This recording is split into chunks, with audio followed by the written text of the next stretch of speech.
Breaking చూస్తున్నాం. ఖర్గే ప్రసంగంపై రాజ్యసభలో రక్కడ మొదలైంది. మహిళా రిజర్వేషన్ బిల్లు 2010లోనే రాజ్యసభలో పాస్ అయిందని ఖర్గే తెలిపారు.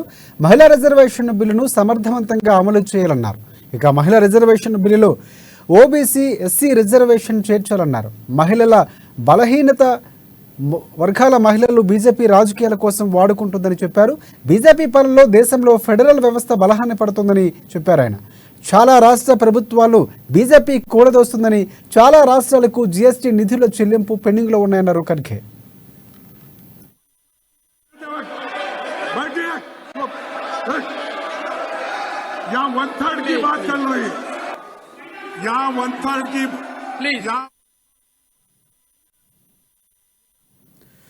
బ్రేకింగ్ న్యూస్ చూస్తున్నాం. ఖర్గే ప్రసంగంపై రాజ్యసభలో రగడ మొదలైంది. మహిళా రిజర్వేషన్ బిల్లు 2010లోనే రాజ్యసభలో పాస్ అయిందని ఖర్గే తెలిపారు.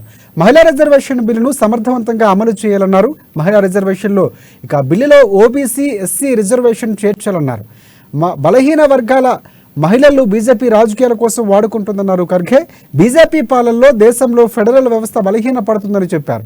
చాలా రాష్ట్ర ప్రభుత్వాలు బీజేపీ కూడదోసిందని, చాలా రాష్ట్రాలకు జీఎస్టీ నిధులు చెల్లింపు పెండింగ్ లో ఉన్నాయన్నారు. सभी पॉलिटिकल चुन के लोग ऐसा करते हैं हमेशा लेडीज के लिए, यानी बैकवर्ड क्लास के लेडीज में, शेड्यूल कास्ट लेडीज में उतने पढ़े लिखे नहीं और उनकी लिटरेसी ये भी साक्षरता भी कम है. वो कम रहने के वजह से और सभी पॉलिटिकल पार्टियों का, मैं एक पार्टी बोल के नहीं बोलता, सभी पॉलिटिकल पार्टी की एक आदत है कि महिला बोले तो कमजोर महिला को दे देते हैं. जो सक्षम है, जो लड़ सकती है. अरे सुनो, तुमको अरे